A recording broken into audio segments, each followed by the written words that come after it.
우리 아버지 하나님의 거룩한 성도 여러분, 하나님의 크신 은혜가 지나간 한 주일도 여러분과 함께 하셨으리라 믿습니다. 깊은 데서 부르짖고 높은 데서 찬양하는 시편 150편, 이 거대한 책을 이번 한 기 동안 연구하고 있습니다. 오늘은 그 9번째 시간으로 찬송하리로다 주의 이름으로 오시는 이여, 그런 제목으로 함께 말씀을 나누겠습니다.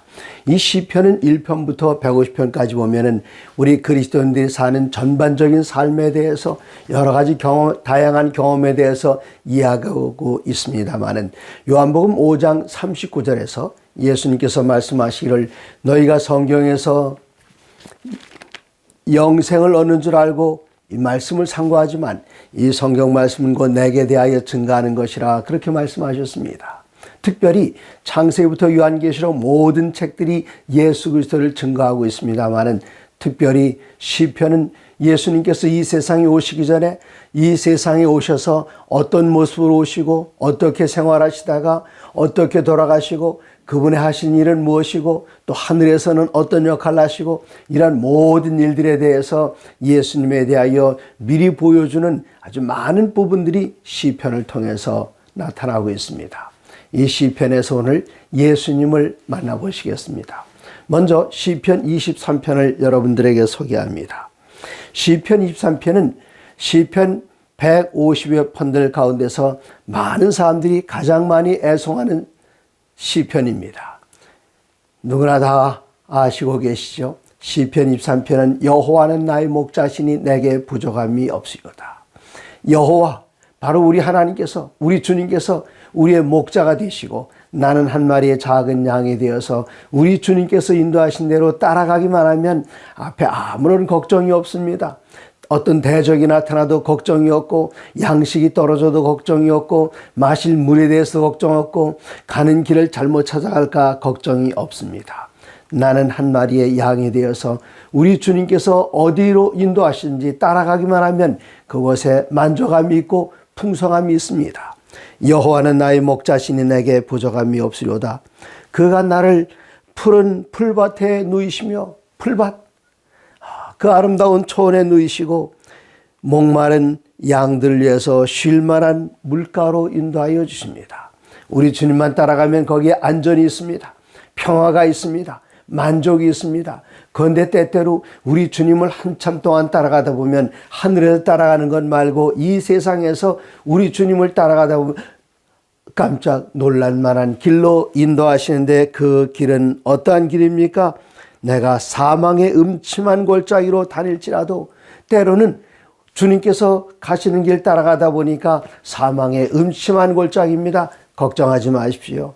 이 세상에 넓고 탄탄한 대로, 그러나 그곳에 주님이 안 계시다면 그 길은 멸망으로 인도하는 넓은 길이지만, 우리 주님께서 앞장서 가실 때에 비록 사망의 음침한 골짜기로 가신다 할지라도 주님만 따라가면 그곳에는 안전함이 있는데, 말씀하시기를 내가 사망의 음침한 골짜기로 다닐지라도 해를 두려워하지 않을 것은 주께서 나와 함께 하심이라.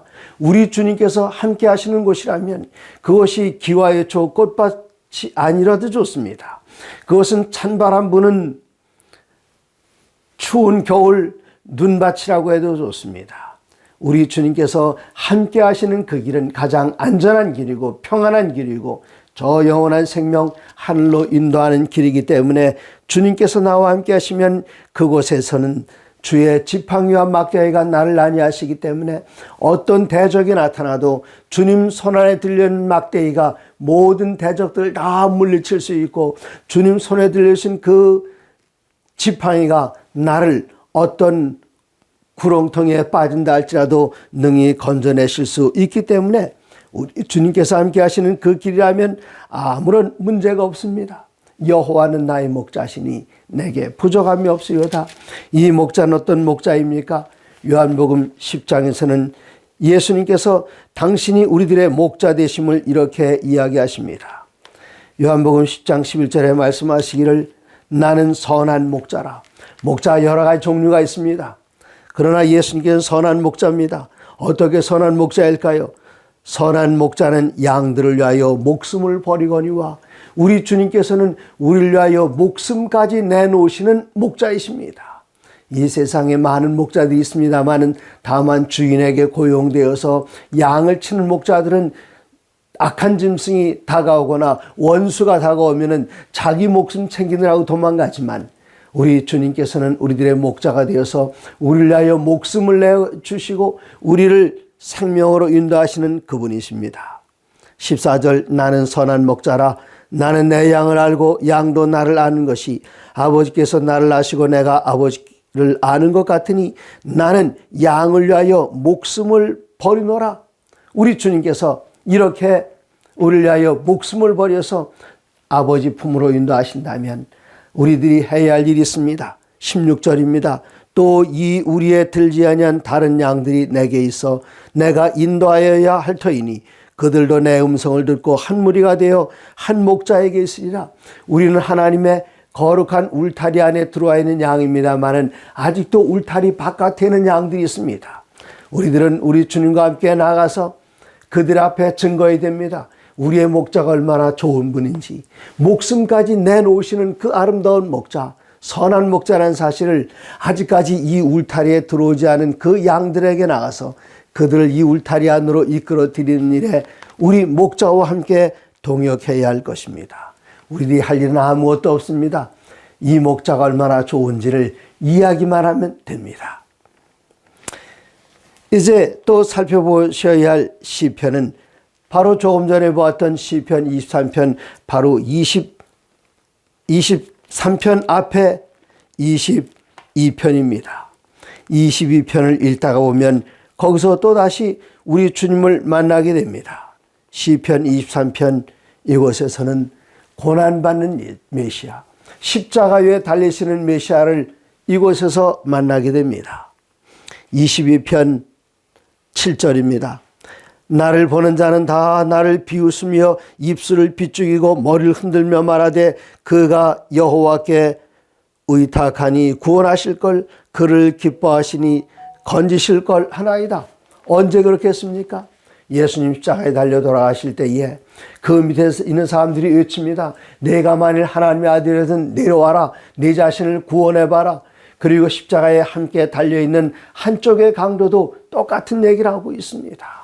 이런 비난을 할 때에 우리 주님께서는 그 십자가에서 그 고뇌의 음성을 바라십니다. 22편 1절 십자가에서 예수님께서 그 고통의 순간을 인용하신 것은 아니겠습니다만은 여기 시편 22편 이 기자가 기록할 때에 주님 십자가에 달리셔서 외칠 그 말을 미리 기록을 해놨습니다.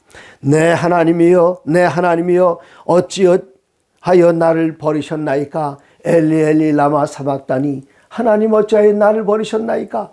바로 우리 주님께서 십자가 위에서 외치셨던 그 말씀을 미리 기록을 해놨습니다. 16절 개들이 나를 에워쌌으며 악한 무리가 나를 눌러 내 수족을 찔렀나이다. 예수님 십자가에 달려 돌아가실 때에 손과 발에 못으로 찔렀습니다. 내 수족을 찔렀습니다. 누가 찔렀습니까? 우리 주님께서는 그들을 구원하러 오셨는데 자기의 구주를 십자가에 손을 못 박고 발을 못 박아 수족을 찔렀나이다. 18절에는 내 옷을 나누며 속옷을 제비 뽑나이다. 예수님 십자가에 달려 돌아갈 때에 무엇 입고 돌아가셨나요? 아무것도 못 입으셨습니다. 부끄러운 모습으로 돌아가셨습니다. 군병들은 예수님의 속옷을 끄집어내서 주사위를 던지면서 제비를 뽑았습니다. 이거 누가 다 가져갈까? 이 통으로 짠 것을 누가 다 가져갈까? 그렇게 이야기하면서 예수님을 벗기고 말았습니다. 그러나 이 예수님께서는 십자가에서는 가시면류관을 쓰셨지만 곧 오실 주님께서는 금면류관을 쓰고 오십니다. 그때는 멸시와 천대 가운데 십자가에 달리셨지만 다시 오시는 우리 주님께서는 천천만만의 천사들이 옹이한 가운데 이 땅에 구원받은 모든 성도들, 이 세상에서 어떤 핍박과 어떤 고난과 심지어 목숨을 내주는 순교의장에 나가는 자리까지 거침없이 두려움 없이 나가면서 오직 주님께만 충성을 다하는 그들. 예수님 십자가에 달려 돌아갈 때는 제자들이 다 도망가고 떠났지만, 겟세마네 동산에서 다 떠났지만, 우리 주님 다시 오실 때는 하늘이 천천만만의 천사들과 이 땅에 충성된 백성들 그 가운데 우리 주님께서는 그 가운데 오십니다. 이제 시편 89편으로 가서 여기 우리 주님에 대한 메시아의 약속에 대해서 이야기합니다. 먼저 우리 예수님께서는 다윗의 자손으로 오셨고 다윗의 왕권을 가실 그런 분이셨습니다. 그래서 여기 다윗은 하나님의 언약에 대해서 이야기합니다. 89편 3절에 영원토록 언약에 신실하신 우리 주님 주께서 이르시되 나는 내가 택한 자와 언약을 맺으며 내 종 다윗에게 맹세하기를 내가 네 자손을 영원히 견고히 하며 네 왕위를 대대에 세우리라 하셨나이다. 찬양이 계속 이어집니다. 그러나 다윗이 항상 신실했던 것만은 아닙니다. 다윗도 때로는 하나님의 마음에 합한 자였음에도 불구하고 하나님의 마음을 섭섭할 때가 하게 해드릴 때가 있습니다. 그렇기 때문에 그가 하나님께서 나를 징계하시구나 할 때에 부르짖었던 시편 89편 38절 그러나 주께서 주의 기름 부음 받은 자에게 놓아사 물리치셔서 버리셨으며 하나님께로부터 버리심 받았다는 그 느낌 얼마나 마음에 괴로움이 가득 찼을까요? 주의 종의 언약을 미워하사 그의 관을 땅에 던져 욕되게 하셨으며 그가 다윗이 아들에게 쫓겨서 보좌에서 내려와서 도망가던 때가 있지 않았습니까? 그의 관을 땅에 던져 욕되게 하셨으며 그의 모든 울타리를 파괴하시며 그 요새를 무너뜨리셨으므로 길로 지나가는 자들에게 다 탈취를 당하며 이웃에게 욕을 당하였나이다. 대적들의 손을 드셔서 다윗으로 하여금 고난 가운데서 교훈을 배우게 하셨고 크신 하나님에 대해서 다시 의지하며 하나님께 온전히 돌아가게 하셨습니다. 이렇게 고난의 때라도 다윗은 잊지 않았습니다. 나는 비록 인간은 비록 그 언약에 실패한다 할지라도 하나님 언약은 영원히 패하지 않는다는 것을 그는 굳게 믿었습니다.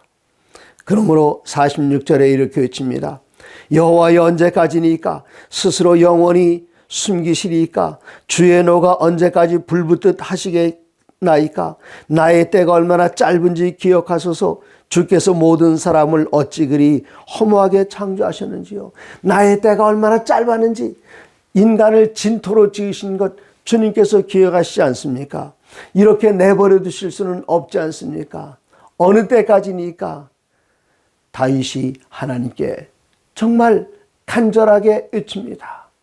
이대로 주의 진노가 지속된다면 인생이 얼마나 짧은데요. 이렇게 살다 죽으면 우리는 소망이 없지 않습니까? 하나님은 하나님 앞에 범죄한 사람들 그들을 징계하시지만 그들을 처벌하시지만 그리고 진노하시지만 그 진노는 영원하지 않습니다. 하나님께 영원한 것은 사랑이십니다.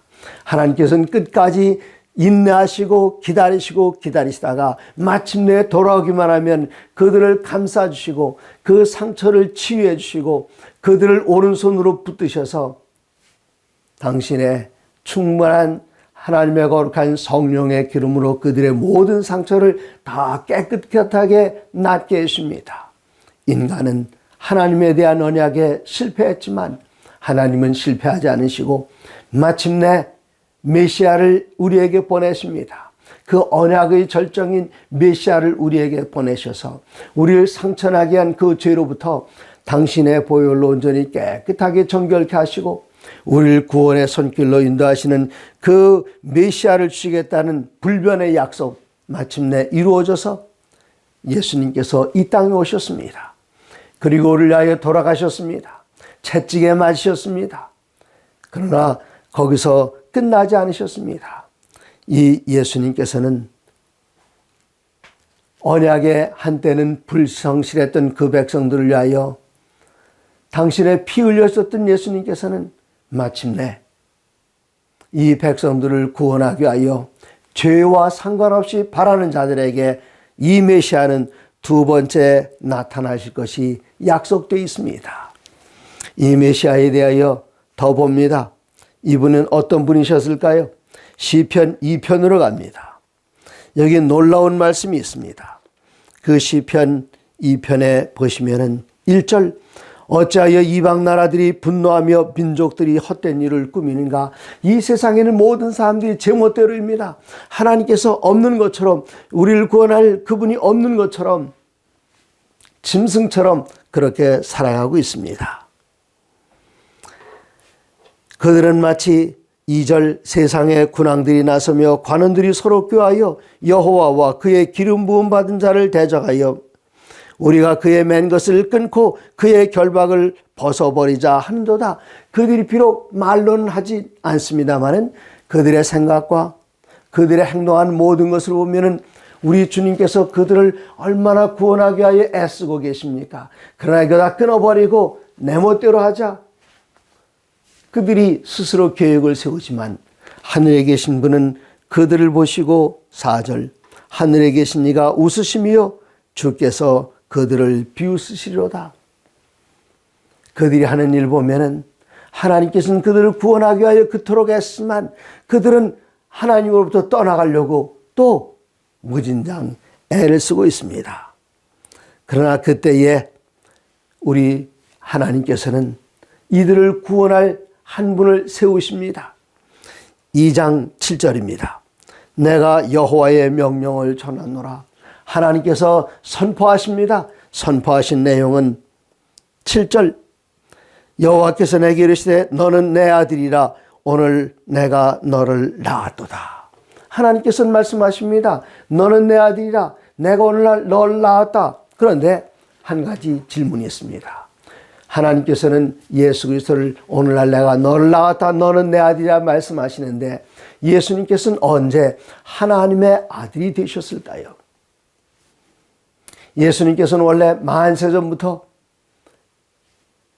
이사야 9장 6절에 의하면 영존하신 아버지셨습니다. 그런데 언제 아들이 되셨을까요?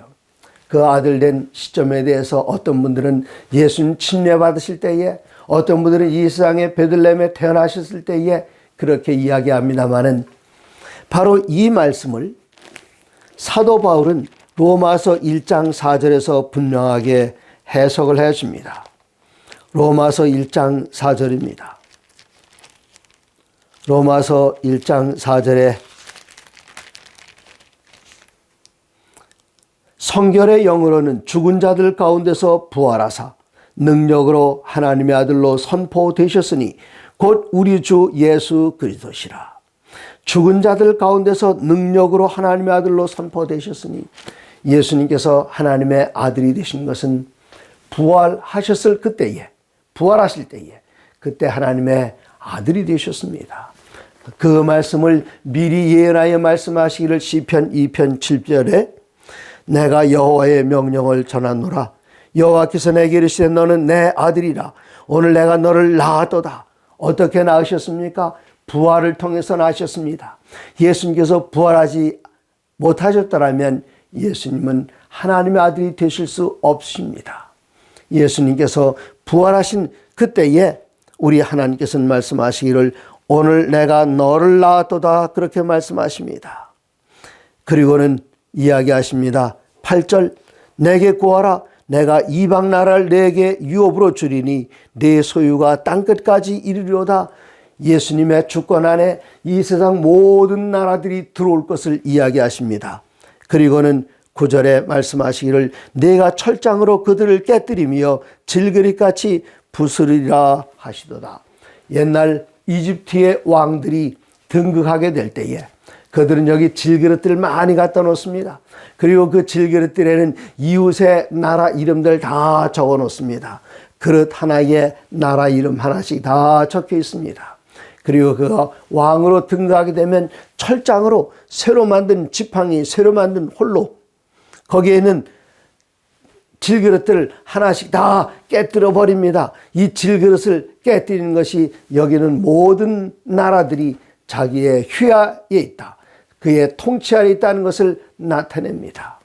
우리 주님께서 우리를 위하여 부활하시고 우리를 위하여 왕이 되시고 우리를 위하여 모든 나라를 철장으로 다스리는 것, 요한계시록 보면은 3번씩이나 우리 주님께 철장으로 만국을 다스리면서 철장으로 하나님께 대적하는 나라들을 깨뜨리고 부수는 것, 마치 질그릇을 깨뜨리는 것처럼 그렇게 다스릴 것에 대하여 예수님의 주권에 대해서 말씀을 하고 계십니다. 그런데 여기 보십시오. 10절 보시면 그런즉 군왕들아 너희는 지혜를 얻으며 세상의 재판관들아 너희는 교훈을 받을지어다. 이제까지는 하나님을 떠나서 하나님께 반역했던, 그리스도 메시아에 대해서 반역했던 그들, 멀리 있는 원수들이 아닙니다. 초청합니다. 그런즉 군왕들아 너희는 지혜를 얻으며 세상의 재판관들아 너희는 교훈을 받을지어다. 그리고 그 다음에 여호와를 경외함으로 섬기고 떨며 즐거워할지어다. 이 부분을 읽으면 마치 전도 설교를 하는 것 같습니다. 하나님으로부터 멀리 떨어져 있는 사람들, 이런 이들을 향해서 와서 하나님으로 인하여 즐거워할지어다. 너희 군왕들아 지혜를 얻으며 너희는 교훈을 받을지어다. 어떤 교훈이요? 우리를 위하여 부활하시고 왕이 되신, 하나님의 아들이 되신, 온 세상을 철장으로 다스릴 그분을 섬기고 그 안에서 즐거워하라. 시편 2편을 읽을 때에 그런 감동이 있습니다. 이제 시편을 한 편 더 보시겠습니다. 110편입니다. 시편 110편. 여호와께서 내 주에게 말씀하시기를 내가 내 원수들로 내 발판이 되게 하기까지는 너 내 오른쪽에 앉아 있으라 하셨도다. 하나님께서 우리 주님에게 이야기하십니다. 여기 보면 주님이 두 분이 등장하십니다. 그분은 누구실까요? 1절 여호와께서 우리의 주님이십니다. 여기 여호와라는 그 표현을 히브리인들은, 유대인들은 읽을 때 여호와라는 그 입에 담지 않습니다. 마치 우리가 부모님의 이름을 입에 담지 않지요. 그래서 누군가가 내 아버지 성함 함자 어떻게 되시냐 그러면은 우리들은 아버지의 함자를 입에 대고 누구누구라고 말하지 않습니다. 저희 아버지의 함자는 할 때에 그 이름을 그대로 부르지 않고 글자 자자를 써서, 예를 들어서 저희 아버지의 함자, 돌아가신 휘자이죠. 누군가 휘자를 묻는다면 제 아버지는 달자, 성자이셨습니다. 이렇게 이야기를 합니다. 마찬가지로 히브리인들도, 유대인들도 성경을 읽다가 여호와라는 글자가 나오면은 여호와라고 발음하지 않습니다. 아도나이, 주님이라고 발음합니다. 그래서 시편 110편 1절 읽을 때에 여호와께서, 그 말을 아도나이, 내 주께서 내 주에게 말씀하시기를, 주께서 주께 말씀하신다. 그 말씀은 아버지께서 우리 주님에게, 예수님에게 말씀하시는 것을 이야기하시는데, 내가 내 원수들로 내 발판이 되게 하기까지 너는 내 오른쪽에 앉아 있으라 하셨도다. 옛날 개역 성경에는 발등상이 되게 하기까지 내 우편에 앉아 있으라 그렇게 이야기했습니다. 발등상, 발판은 뭘까요? 우리가 커다란 의자에 앉으면은 발을 꼬고 앉게 됩니다. 여기 대퇴골 밑에 지나가는 그 핏줄이 좀 불편하기 때문에 다리를 꼬고 앉는데, 꼬고 앉지 않으려면은 의자 앞에 발판을 올려놔서 내 발이 위로 올라가면 무릎이 내 넓적 다리 높이 올라가면 편안합니다. 그래서 그 발 밑에 넣는 그것을 발등상이라고 그렇게 이야기합니다. 그런데 누구를 발등상을 만든다고요? 원수들로 내 발판이 되게 하기까지. 이제까지 하나님을 대적했던 그 원수들을, 옛날 왕들은 다른 나라의 왕들과 함께 싸워서 승리하게 되면 그 왕들을 그 앞에 앉게 하고 그 목 위에다가 발을 올려놔서 인간 발등상, 인간 발판을 만들었습니다. 우리 주님께서 최후의 승리를 거두셔서 모든 원수들을 그 발 아래 놓게 하기까지는 내 오른편에 앉아 있으라. 그 오른편은 권능의 방향을 이야기합니다. 그래서 여기에 주님이 두 분이십니다. 네. 주님이 계시고 오른편에 계시고 이 두 분 이렇게 계십니다. 네, 4절에 보시면은 여호와는 맹세하고 변하지 아니하시리라 이르시기를 너는 멜기세덱의 서열을 따라 영원한 제사장이라 하시도다. 예수님은 멜기세덱의 반차를 따른 제사장입니다. 제사장은 레위 지파의 후손이어야 하고 또 아론의 후손이어야 하지만 그럼 예수님께서는 레위 지파가 아니라 유다 지파의 사자이십니다. 그럼 어떻게 제사장이 될 수 있는가? 레위 지파에 있는 아론의 서열을 따라서 제사장이 되는 것이 아니라 창세기 보면은 아브라함이 멜기세덱 평강의 왕, 그는 부모가 어디서 계신지도 모르고 어디서 태어난지도 성경에 나오지 않습니다. 물론 멜기세덱이라는 그 인간은 그분은 누군가 낳았겠죠. 태어났겠죠. 그러나 창세기에는 그가 어디서 태어난지 알지 못합니다. 부모가 누군지 알지 못합니다. 마치 신성에 대한 존재를 나타내는 표현으로 그렇게 사용했던 것입니다. 예수님께서는 레위 지파의 반차를 따라서 제사장이 되신 것이 아니라 멜기세덱의 반차를 따라서 제사장이 되셨는데 히브리서의 그 이야기를 우리들에게 나눠주고 있습니다. 히브리서 7장 1절부터 멜기세덱은 살렘 왕이요. 살렘은 평강이란 뜻입니다. 평강의 왕이요 지극히 높으신 하나님의 제사장이라. 그렇게 시작을 하면서 17절 증언하기를 내가 영원히 멜기세덱의 반차를 따르는 제사장이라 하였도다. 네. 아론의 반차가 아니라 멜기세덱의 반차를 따라서 예수님께서는 제사장이 되셨는데 왜 예수님께서는 멜기세덱의 반차를 따른 제사장이 되셨을까요? 이 땅의 제사장들이 수많은 제사장들이 태어났다가 죽었습니다. 숫자로 셀 수 없습니다. 대제사장들만 해도 엄청나게 많이 있었습니다. 그 역사상. 그런데 예수님께서 7장 23절에 보시면은 22절 이와 같이 예수는 더 좋은 언약의 보증이 되셨느니라. 제사장들보다 더 좋은 언약. 왜 그렇습니까? 23절 제사장 된 자 그들의 수요가 많은 것은 죽음으로 말미암아 항상 잊지 못함이로되 제사장들이 다 죽어요. 그러나 예수님은 죽지 않으십니다. 24절 예수는 영원히 계심으로 그 제사장 직분도 갈리지 아니하느니라. 제사장 직분에 나서려면 일정한 나이가 되어야지 그 전까지는 제사장이 아닙니다. 다만 제사장의 아들이죠. 그리 제사장이 될 사람입니다만은 그래서 제사장의 시작과 끝이 있고 죽으면 또 끝나게 되는데 그러나 예수님께서는 영원히 죽지 않으시기 때문에 여러분과 저를 위한 제사장이 되실 수 있습니다. 제사장의 역할은 무엇입니까? 제사장의 역할은 우리의 죄를 저 성소로 가져가서 우리의 죄를 우리를 위하여 중보하고 우리의 죄를 도말하는 일을 위하여 돕는 이가 바로 제사장입니다. 그러나 인간 제사장들은 다 죽습니다마는 예수님께서는 어제나 오늘이나 영원토록 동일하신 분으로 죽지 아니하시기 때문에 그 제사장 직분이 가까이 갈리지 않습니다. 그러므로 25절 자기를 힘입어 하나님께 나가는 자들을 온전히 구원하실 수 있으니 그는 그가 항상 살아계셔서 그들을 위하여 간구하심이라. 지금도 우리 주님께서는 하늘 지성소에서 여러분과 저를 위하여 살아서 간구하고 계십니다. 레위 지파의 아론의 반차를 따른 제사장은 비교가 안 됩니다. 예수님께서는 영원히 사셔서 그리고 26절에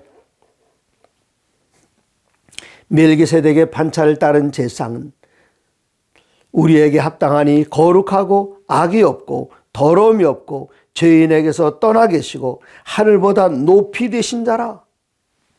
이 제상, 우리 주님께서는 그는 저 대제사장들이 먼저 자기를 위하고 다음에 백성의 죄를 위하여 날마다 제사 드리는 것 같이 할 필요가 없으니, 예수님께서는 단번에 자기 자신을 드리셔서 제물이 되시고 당신의 제물을 하나님께 드리는 제상이 되셨기 때문에 이 제상은 흠이 없으십니다. 영원하십니다. 항상 살아서 우리를 위하여 우리를 데리고 성소로 들어가시는 바로 그분이 대제상 예수님이신데, 시편 전체를 통해서 단 한 번 멜기세덱의 반차를 따른 제상이라 그렇게 표현한 것은 조금 전에 우리가 읽었던 시편 110편 4절밖에 없습니다. 우리는 시편을 통해서 오늘 예수님의 그 단면들을 몇 면들을 살펴봤습니다마는, 여러분 시간을 내서 1장부터 150편까지 전체에서 나오는, 거기서 묘사하시는 예수님을 직접 만나시면 시편을 읽는 재미가 더 감동 있고 더 유익하게 될 것입니다. 사랑하는 성도 여러분, 오늘도 시편의 글을 읽고 묵상하고 노래하고 음미하면서 그 안에서 예수님을 만나시게 되기를 바랍니다.